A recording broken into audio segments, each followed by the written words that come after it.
একবার আরবে দুর্ভিক্ষের কারণে প্রচন্ড পরিমাণে খাদ্য সংকট দেখা দিল, যার কারণে মানুষের মাঝে খাবারের জন্য হাহাকার লেগে গেল।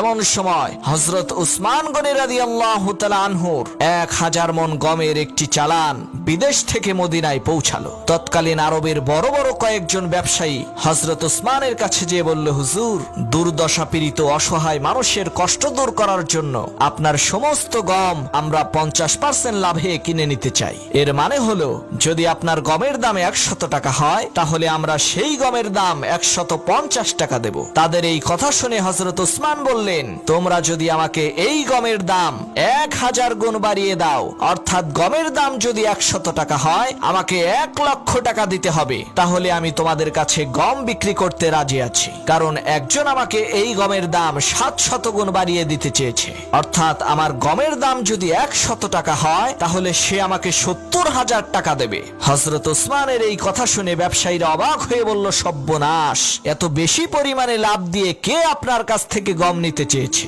হযরত উসমান বললেন, তাহলে শোনো, আমি আমার এই সমস্ত গম মহান আল্লাহর রাস্তায় দান করে দেব। আর আমার আল্লাহ পবিত্র কোরআনুল কারীমে সূরা বাকারার 261 নম্বর আয়াতে ওয়াদা করেছেন, যে ব্যক্তি আমার রাস্তায় কোনো জিনিস দান করবে, আমি তার সেই দানের সওয়াবকে 700 গুণ বৃদ্ধি করে দেব। সুবহানাল্লাহ।